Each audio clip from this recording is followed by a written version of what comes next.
So we've arrived at this really critical moment in the Bhagavad Gita, Arjuna's surrender. And it's so easy to look at that and see weakness, right? Giving up.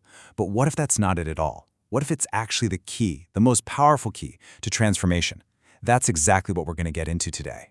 If you've been following along, we've been framing Chapter 1 as this deep dive into, well, cognitive failure. It's not about being a bad person, but about how our minds can completely short-circuit under emotional pressure. We saw how attachment can just crush our intelligence and then disguise itself as compassion. So clever, right? Okay, so here's how we're going to break this down. First, we'll look at the real turning point in this chapter. Then, we'll talk about why surrender is not weakness. After that, we'll see why it's the precondition for any real wisdom. And finally, we'll bring it all home and see how this applies to your life today. Let's do it. All right, so here we are. This is arguably the most important moment in all of Chapter 1. And what's interesting is, it's not some big, grand philosophical speech from Krishna. No, it's something much quieter, much more internal. It's a subtle shift in Arjuna's entire posture. Just think about where Arjuna has been up to this point. He's been completely stuck, right? Stuck in this loop of arguing, explaining, justifying, basically defending his decision to just give up. But right here, in this moment, that loop just breaks. He stops trying to be right and he just admits. And the words he says, they change everything. I do not know what is right. I am confused. I seek guidance. Can you feel the shift in that? He's finally putting down this incredibly heavy burden of pretending he has it all figured out. This isn't him being defeated. This is a moment of just radical honesty. He's finally being real about the chaos inside him. And that's the whole point, isn't it? He's not defeated. He's just become crystal clear about his own confusion.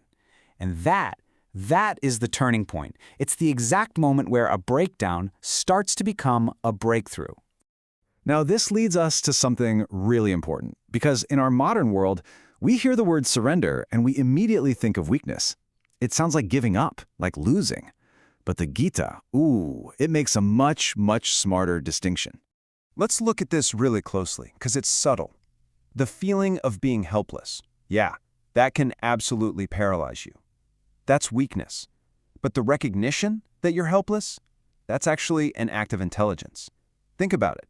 It's the difference between being lost and knowing you're lost. You can only ask for directions if you admit you don't know the way. So let's be super clear. Arjuna is not giving up his responsibility. He's not walking away from his duty. What he is giving up is the false certainty, the pretense that he knew what he was talking about. This is the first time in the whole chapter that he's being 100% honest with himself, and that is where his real strength lies. So if we had to define surrender in the context of the Gita, here's what it is. It's not about submitting to some external authority. It's about the conscious, very intelligent act of withdrawing your confidence from your own messed up, distorted, emotionally driven thinking. Okay, so Arjuna surrenders. What happens next? How does this change things? Well, it changes everything. This isn't just about Arjuna feeling better.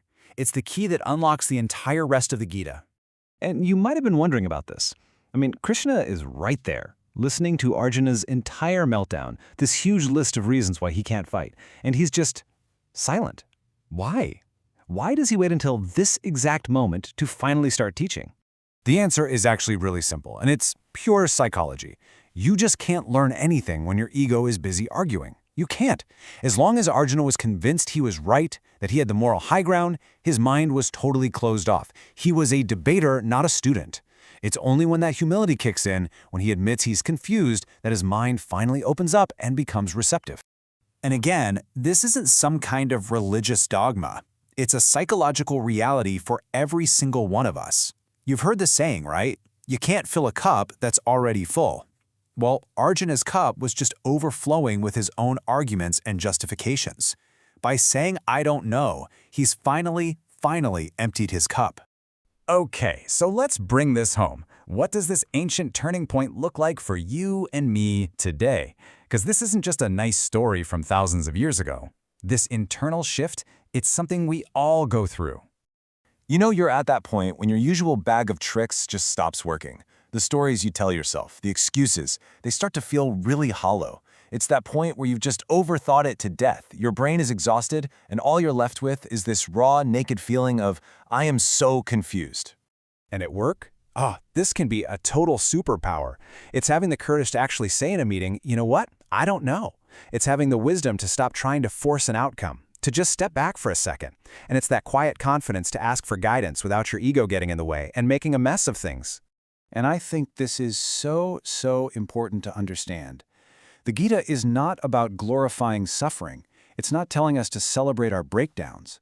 What it does glorify is the honest recognition of our confusion.